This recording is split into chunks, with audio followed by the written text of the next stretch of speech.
So today is the day that we celebrate the resurrection of Jesus. Since Friday, I have been thinking about what he had to go through. I think about he lived on the earth, who he was, loving, desiring to give us life, desiring to save our lives, desiring our love for him. And while he walked the face of the earth, that's not what he got. He got people mocking him, accusing him, lying on him, just treating him really, really bad, rejecting him, the things that we still doing today. But I think about while he was walking the earth and how all he had was love for us. The only reason he was on earth was because of his love for us. The things that he had to go through, the sorrow, the hurt that he felt in his heart because we didn't believe him and we didn't trust him and we didn't want him. And I think about how he served a dinner to the men that he loved, his disciples. And one of them he knew was the betrayer of his life. And not only did he serve him food, he washed their feet, knowing that Peter was going to betray him in denying him. He knew these things were going to happen. Living with that. But he was on a mission. He was on a mission.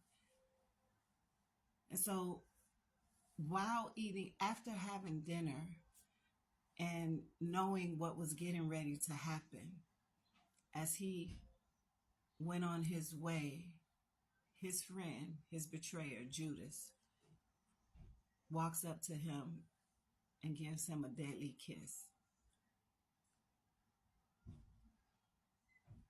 They tortured Jesus. They tortured him in unthinkable ways. We read about it in the Bibles. We hear stories. People tell us of what they know about it. But there is no way that we could even fathom what really happened to him. The death that he chose to die so that we could live. They beat him. They beat him. They spit on him. They did unthinkable things to him. And they hung him on a cross to die. But even though they did these things, he offered to sacrifice his life for you, for me, for us. He did. He died on the cross 3 days later, the day that we celebrate today. After they put him in the tomb, they went to the tomb and the tomb was empty. The tomb was empty. The pain is over. The everything that he went through on earth is over.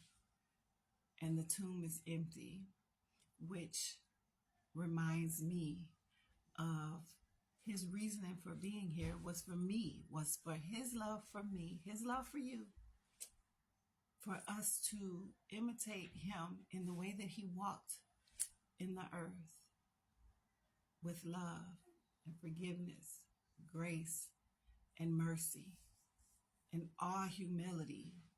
He was God. He was God. He didn't have to go through what he endured. He could have spoke a word. It's a verse in the Bible where it says he blew and they all just fell back. Like he's that powerful, his breath. But he allowed them to disrespect and reject him the way that they did for you. But the tomb is empty. That's the great part. The tomb is empty, which now means we have an opportunity to live eternity with him. He has given us an opportunity to live eternity with him. You know what we're doing? The same thing they did, just not physically, but we're doing the same thing they did to him. We reject him. We reject him. We mock him. We take him for granted.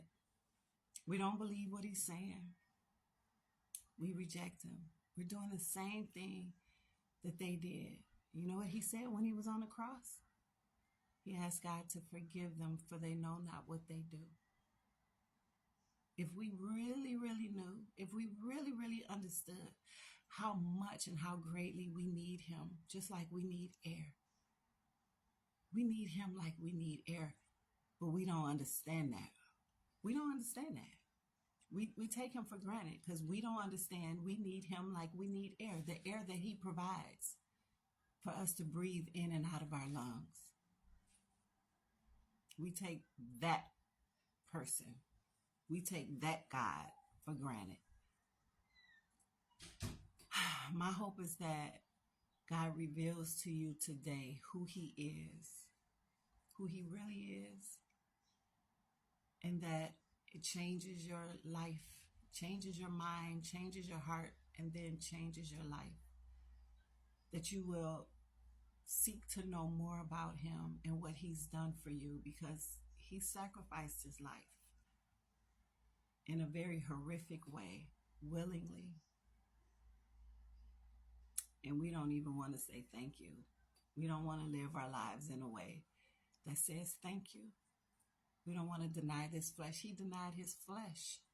He prayed and asked God, please, if there's any other way, if I don't have to do this, nevertheless, not my will, Lord, but yours be done. We don't say that. That's not our conversation at all. It's I want what I want the way that I want it. I'm not doing that. I'm uncomfortable. Get out of here with it. We don't do it. But today, my hope and my prayer is that God touches you in a way that you understand you need him just like you need air. And that you will change your mind, that your desire will be for him, so that he can live in you and you can live in him. It's Resurrection Sunday, y'all. The tomb is empty. He is not on the cross anymore. Those crosses with Jesus still on it, they're false. They're not real, because he is not on the cross. He is no longer in the tomb. He is at the right hand of the Father, blessing us. Listen, y'all, don't praise me. Praise God who gives it to me to share with you. I love you.